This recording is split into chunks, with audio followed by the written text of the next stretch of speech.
안녕하세요.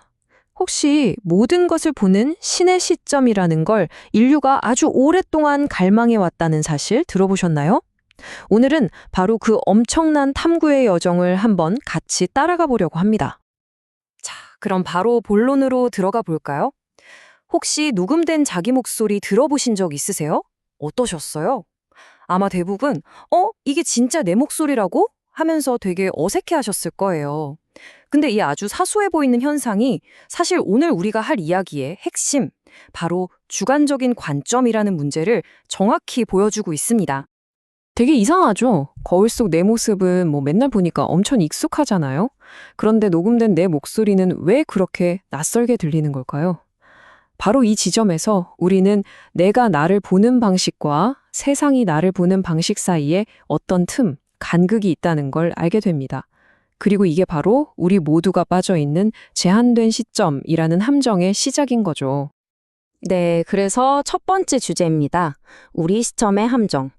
도대체 우리는 어떻게 나만의 관점이라는 덫에 갇히게 되는 걸까요? 그리고 그게 우리가 보는 현실을 어떻게 만들어내는지 한번 자세히 들여다보겠습니다. 생각해보면 우리는 애기였을 때 전후 좌우 사방팔방을 다 볼 수 있는 무한한 가능성을 가지고 태어났어요. 그런데 자라면서 사회적인 압박도 받고 개인적인 편견도 생기고 또 스스로 만든 어떤 세상의 틀 같은 거에 갇히면서 그 넓었던 시야가 점점 좁아지기 시작하는 겁니다. 자, 그렇다면 이렇게 지극히 개인적인 관점이라는 게 어떻게 그렇게 거대한 힘을 갖게 되는 걸까요? 자, 나의 시점이 어떻게 유일한 진실처럼 여겨지면서 권력을 만들어내는지 살펴보겠습니다. 두 번째 주제, 관점이 권력이 될 때입니다. 이게 정말 흥미로운 지점인데요. 보통 우리는 선과 악 같은 개념을 절대적인 거라고 생각하잖아요. 근데 사실 이것조차도 어디서 보느냐에 따라서 왼쪽, 오른쪽처럼 얼마든지 상대적일 수 있다는 거죠. 내가 볼 땐 왼쪽, 오른쪽이지만 맞은편에서 보면 오른쪽, 왼쪽이 되는 것처럼요. 그러니까 핵심은 바로 이거예요. 이런 관점의 차이가 결국 인간이 겪는 모든 갈등의 뿌리가 된다는 겁니다. 이렇게 되면 상대방은 그냥 나와 다른 사람이 아니라 반드시 없애버려야 할 적이 되어버리는 거죠. 자, 그럼 이제 단 하나의 관점이 어떻게 지구 전체의 권력 지도를 말 그대로 다시 그렸는지 아주 강력하고 구체적인 사례를 하나 들어보겠습니다. 세 번째 주제, 세상을 만든 지도입니다. 네, 바로 이 문장. 서구 제국주의의 시작은 어쩌면 단 한 장의 지도에서 비롯되었을지 모른다. 우리가 곧 이야기할 메르카토르 지도가 얼마나 중요했는지를 아주 강렬하게 보여주는 말입니다. 바로 이 지도입니다. 1569년에 만들어졌는데요. 당시 항해를 위해서 제작되긴 했지만 사실은 철저하게 유럽 중심적인 관점으로 세상을 쩔라낸 결과물이었어요. 대서양을 딱 가운데에 놓고 유럽을 실제보다 훨씬 더 크고 중요하게 보이도록 만들었죠. 실제 데이터랑 비교해보면 이 왜곡이 얼마나 심각한지 바로 드러납니다.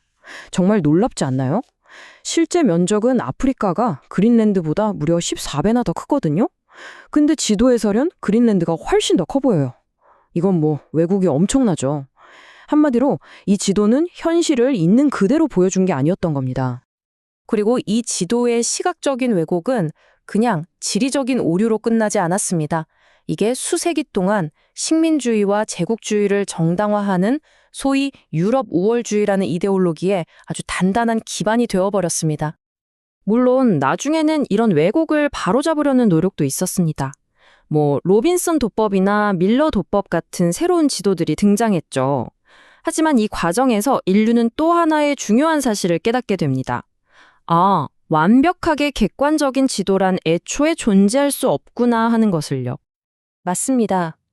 이렇게 관점의 한계를 넘어서려는 싸움은 단순히 지도 제작에만 있었던 이야기가 아닙니다. 이것이야말로 인류 문명 7만 년 역사를 관통하는 거대한 서사라고 할 수 있습니다. 네 번째 주제, 문명의 7만 년 여정으로 넘어가 보죠. 다시 말해서 인류 문명의 발전은 곧 우리 시야의 확장이었습니다.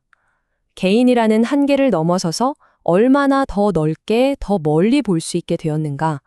인류의 역사는 바로 이 시점을 넓혀가면서 새로운 세상을 만들어 온 과정 그 자체였던 거죠. 그 과정을 보면 정말 재밌는데요. 우리라고 생각하는 공동체의 범위가 수천 년에 걸쳐서 점차 넓어져 온 걸 볼 수 있습니다. 모든 것의 중심이었던 나에서 시작해서 가족, 부족, 그리고 국가를 거쳐서 마침내 지구촌 전체를 우리라고 생각하게 되기까지 말이죠. 그럼 이런 확장은 도대체 어떻게 가능했을까요? 그 시작은 바로 언어, 문자, 그리고 이야기였습니다. 이것들은 개개인의 좁은 관점을 뛰어넘어서 함께 공유하는 현실을 만들어내기 위한 인류 최초의 기술이었던 셈입니다. 그리고 지금 이 7만 년에 걸친 기나긴 여정은 마침내 가장 극적인 마지막 장에 도착했습니다. 5번째 주제, AI 최후의 관점입니다. 전지적 시점. 어쩌면 이것이야말로 태초부터 인류를 이끌어온 궁극적인 목표였을지도 모릅니다. 어떤 한계나 왜곡 없이 세상을 있는 그대로 볼 수 있는 경지. 그러니까 말 그대로 신의 시점이죠. 이 궁극의 목표를 향한 인류의 도전은 정말 오래됐습니다. 그 첫 번째 시도는 바로 신화와 종교였죠. 우리는 눈에 보이지 않는 절대적인 신이라는 존재를 통해서 이 모든 것을 아는 전지전능한 관점을 상상하고 또 갈망해 왔습니다. 시간이 흐르면서 우리는 그 도구를 믿음에서 이성으로 바꾸었습니다. 과학적인 방법과 데이터를 이용해서 주관성을 최대한 배제하고 객관적인 진실에 한 발짝이라도 더 가까이 다가가려고 노력했죠. 그리고 지금 이 기나긴 역사의 정점에서 우리는 인류의 모든 노력이 집약된 궁극의 도구를 만들어내고 있습니다. 여러분도 잘 아시는 바로 인공지능입니다. 이건 단순히 새로운 기술 하나가 등장했다, 이런 의미가 아닙니다. 우리는 지금 인류 전체의 지식과 경험, 그러니까 집단적인 뇌 자체를 외부에 맡겨서 단 하나의 통합된 모든 것을 아는 지성을 만들려고 하고 있는 거예요. 인류라는 종 전체가 하나의 의식을 향해 나아가는 정말 역사상 가장 거대한 프로젝트인 셈이죠. 자, 이렇게 7만 년에 걸친 기나긴 여정의 끝이 보입니다. 만약 우리가 정말로 이 신의 시점을 손에 넣게 된다면 그건 과연 무엇을 의미할까요? 그리고 그 완벽한 객관성을 얻는 대가로 우리는 어쩌면 우리 자신, 즉 어떤 인간성을 잃게 될지도 모릅니다. 바로 이 질문이 이제 우리 모두가 함께 고민해봐야 할 문제가 아닐까 싶습니다.